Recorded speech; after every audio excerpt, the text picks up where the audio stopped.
በእምነት የተመለከተ ይድናል። እደግመዋለሁ፣ በእምነት የተመለከተ ይድናል። እግዚአብሔር የተመሰገነ ይሁን። ይህንን የምናገኘው በኦሪት ዘኍልቍ መጽሐፍ ምዕራፍ 21 ከቁጥር 4 ጀምሮ ነው። መጽሐፍ ቅዱስ እንደሚነግረን ሕዝቡ በእግዚአብሔርና በሙሴ ላይ አጉረመረሙ ይላል። ከዛ በኋላ እግዚአብሔር አምላክ ይህን ማድረጋቸውን በጣም ተቆጥቶ እግዚአብሔር እባቦችን ሰደደባቸው። እባቦቹም ደግሞ ሕዝቡን ነደፉ፣ ብዙዎችም በምድረ በዳ ሞቱ ይለናል። ከዛ በኋላ ሕዝቡ እንደገና ወደ ሙሴ መጡና እግዚአብሔርን እናንተን በድለናል፣ ስለዚህ እባቦችን ከኛ ያርቅልን ዘንድ ወደ እግዚአብሔር ጸልይልን አሉት። ሙሴም ወደ እግዚአብሔር ጸለየ። እግዚአብሔርም የነሐስን እባብ ሰርተ በዓላማ ላይ ስቀል አለው። እርሱን የተመለከተ ሁሉ ምን ይል ነበር? ይድን ነበር። ስለዚህ ብዙዎች እባቡ የነሐሱን እባብ የተሰቀለውን አይተው ይድኑ ነበር። መጽሐፍ ቅዱስ በዮሐንስ ወንጌል ምዕራፍ 3 ከቁጥር 14 ጀምሮ የሚናገረን ቃል አለ። እንዲህ ይላል፣ በጌታ በኢየሱስ ስም አነበዋለሁ። ሙሴ በምድረ በዳ እባብን እንደሰቀለ እንዲሁ በእርሱ የሚያምን ሁሉ የዘላለም ሕይወት እንዲኖረው እንጂ እንዳይጠፋ የሰው ልጅ ይሰቀል ዘንድ ይገባዋል።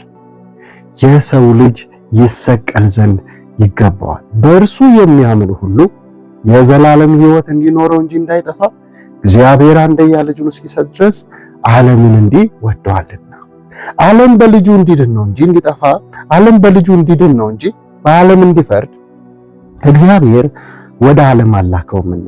በእርሱ የሚያምን አይፈረድበትም። በማያምን ግን በአንዱ በእግዚአብሔር ልጅ ስላላመነ አሁን ተፈርዶበታል ይላል። ተመልከቱ፣ አሁንም መጽሐፍ ቅዱሳችን በግልጽ የሚነግረን ወደ እርሱ በእምነት የተመለከተ ሰው ምን ይላል? ይድናል። ሙሴ በምድረ በዳ በዓላማ ላይ የነሐሱን እባብ በሰቀለ ጊዜ የተነደፉ ሁሉ እግዚአብሔርን የበደሉና በእባቡ የተነደፉ ሁሉ ያንን በዓላማ ላይ የተሰቀለውን እባብ ባዩ ጊዜ ይድኑ ነበር። እንዲሁ ደግሞ የሰው ልጅ ስለ ሰው ልጆች ኃጢአትና ስለ ሰው ልጆች በደል መተላለፍ ይሰቀል ዘንድ ይገባዋል። እግዚአብሔር ለኛ ያለውን ፍቅር ያሳየበት ትልቅ ስፍራ ያ ነው። ታዲያ የናዝሬቱ ኢየሱስ ክርስቶስን በእምነት በመመልከት በእምነት የሕይወታችን አዳኛችን በማድረግ እንደ ግል አዳኛችን በመቀበል ከዘላለም ፍርድ ከዘላለም ሞት ከሚያመጣው ፍርድ ልንድን እንችላለን። እርሱን በልባችን በማመን የዘላለም ሕይወት እናገኛለን። ከሞት ወደ ሕይወት እንሻገራለን። ፍርድ አይሆንብንም። ለምን ከተባለ በልጁ በክርስቶስ ኢየሱስ የሚያምኑ ሁሉ አይፈረድባቸውም። በልጁ በክርስቶስ ኢየሱስ የሚያምኑ ሁሉ ከሞት ወደ ሕይወት ይሻገራሉ። መጽሐፍ ቅዱስ የሚነግረን ይሄ ነው። ታዲያ ምንድነው በዚህ ክፍል ላይ የምንመለከተው?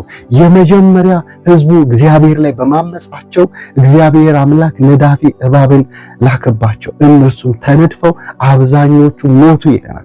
አያችሁ፣ ከዛ በኋላ ነው እግዚአብሔር ለሕዝቡ ራራ። ሙሴ ጸሎቱን ሰማ፣ እግዚአብሔር ለሕዝቡ ራራ። ከዛ በዓላማ ላይ የነሐስን እባብ ሰርተህ ስቀል አለው። እንዲሁ የሰው ልጅ ኢየሱስ ክርስቶስ ማለት ነው ስለኛ በደል መተላለፍ ኃጢአት ይሰቀል ዘንድ በቀራንዮ መስቀል ላይ ተሰቀለ። ሞትን ድል አድርጎ ተነሳ፣ በአብ ቀኝ አለ። አሁን ደግሞ ያመኑትን ሊወስድ ይመጣል። ታዲያ ይህንን መልእክት የምትሰሙ ወንድሞቼና እህቶቼ ከዚህ ከዘላለም ፍርድ፣ ከዘላለም ጥፋት፣ ከዘላለም ሞት ለመዳን በእምነት ወደ ኢየሱስ ክርስቶስ ተመልከቱ። ወደ ተሰቀለው ስለ ሰው ልጆች ኃጢአት የተሰቀለውን ኢየሱስ ክርስቶስን እንድትመለከቱ በእርሱም ላይ ደግሞ እንድትደገፉ አበረታታችኋለሁ። ሕዝቡ ምን አለ? በድለናል አለ። ሕዝቡ በድለናል አሉ። ወደ ሙሴ መጡ። ሙሴ እንዲጸልይ ጠየቁ። ኃጢአትን መቀበል ወደ እርሱ መመልከት ያስፈልጋል። ከዛ በኋላ የነሐሱ እባብ እንደተሰራ እናያለን። በዓላማ ላይ እንደተሰቀለ እናያለን። የተነደፈ ሁሉ ደግሞ በማየት እንደዳነ እናያለን። ይህ ሁሉ የሆነው በስራቸው አይደለም፣ በብርታታቸው አይደለም፣ በጽድቃቸው ኃጢአተኞች ስለሆኑ እርሱን በመመልከት በእምነት በመመልከት ብቻ እንደዳኑ እናያለን። መጽሐፍ ቅዱስ አሁንም በዮሐንስ ወንጌል ምዕራፍ 3 ቁጥር ከ14 እስከ 15 ስታዩ ሙሴ በምድረ በዳ እባብን እንደሰቀለ እንዲሁ የሰው ልጅ ደግሞ ይሰቀል ዘንድ ይገባዋል ብሎ እናያለን። እባቡ ኃጢአትን የሚያመለክት መነደፍ፣ ሞትን የሚያመለክት እንደዚሁም ደግሞ የናሱ እባብ ደግሞ ክርስቶስ ኢየሱስን የሚያመለክት በመመልከት ብቻ በእምነት በመመልከት ብቻ እንደምንድን መጽሐፍ ቅዱስ ይነግረናል። በሁለተኛ ቆሮንቶስ ምዕራፍ 5 ቁጥር 21 ላይ ሲናገር ኃጢአት ያለው ነው ኃጢአት እንደሆነ ደግሞ ይናገረናል። ተመልከቱ፣ ኢየሱስ ክርስቶስ የእኛን በደል፣ መተላለፍ፣ ኃጢአት ተሸክሞ ስለኔና ስለናንተ በመስቀል ላይ እንደሞተ ሞትን ደግሞ ድል አድርጎ እንደተነሳ እናያለን። ታዲያ አሁንም ወደ ኢየሱስ ክርስቶስ በእምነት በመመልከት በልብ ብታምን በአፍ ብትመሰክር ትድናለህ ነው የሚለው። ስለዚህ እመኑት፣ እርሱ ከዘላለም ሞት ያድናቸዋል፣ ይታደጋቸዋል፣ ሕይወት ይሰጣቸዋል። የሚያሳርፍ ሕይወት የሚሰጥ ኢየሱስ ክርስቶስ ነው። በክርስቶስ ኢየሱስ በማመን የዘላለም ሕይወት አለ። የዘላለም ሕይወት የሚገኘው የተለያዩ ስራዎችን በመስራት አይደለም። የዘላለም ሕይወት የሚገኘው በክርስቶስ ኢየሱስ በማመን ብቻ ነው። መጽሐፍ ቅዱስ ሲናገር በእርሱ የሚያምን ሁሉ የዘላለም ሕይወት እንዲኖረው እንጂ እንዳይጠፋ እግዚአብሔር አንድያ ልጁን እስኪሰጥ ድረስ ዓለምን እንዲሁ ወዶአልና ይላል። አያችሁ፣ እግዚአብሔር አምላክ ወዶናል፣ ልጁ ኢየሱስን ሰጥቶናል። በልጁ በክርስቶስ ኢየሱስ ስናምን ደግሞ የዘላለም ሕይወት እንኖራለን። ከኔ ጋር አብረን እንጸልይ። ጌታ ሆይ በሉ፣ አመሰግናለሁ ስለተደረገልኝ ስላደረክልኝ ነገር ሁሉ አመሰግናለሁ። አሁንም እኔ ኃጢአተኛ ነኝ፣ እኔ በደለኛ ነኝ።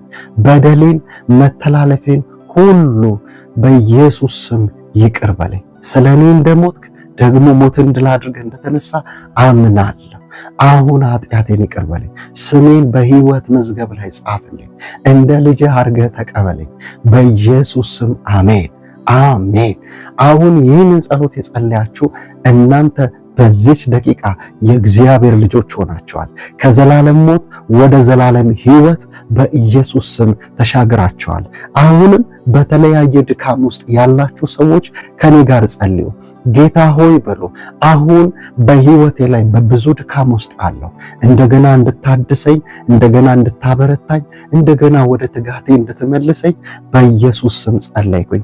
ኃጢአቴን፣ በደሌን፣ መተላለፌን ሁሉ ይቅር በለኝ፣ በደምህ እጠበኝ። በኢየሱስ ስም አሜን።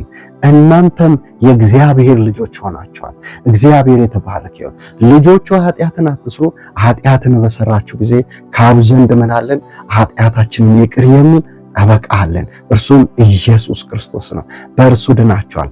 አሁን ይህንን መልእክት ለብዙ ወንድሞችና እህቶች ሼር አድርጉ።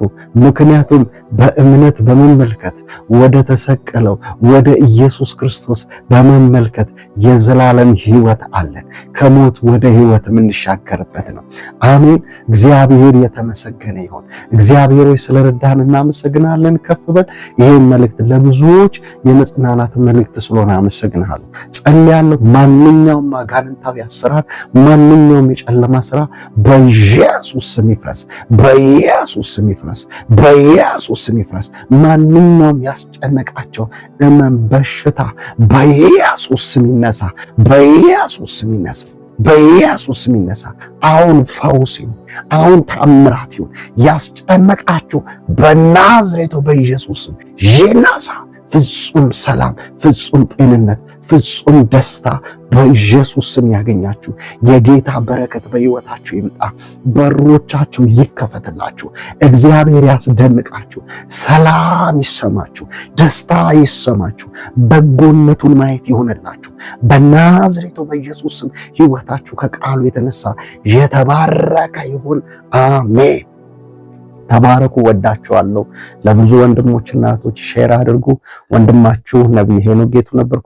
ልታገኙኝ የምትፈልጉ ፕሮፋይሌ ላይ ዋትስአፕ ቁጥር አለ፣ እዛ ላይ ደውሉልኝ። እንዲሁም በኢንቦክስ ላይ አውሩኝ። ዘመናችሁ የተባረከውን ፎሎ አድርጉ፣ ላይክ፣ ሪፖስት አድርጉ። ተባረኩልኝ።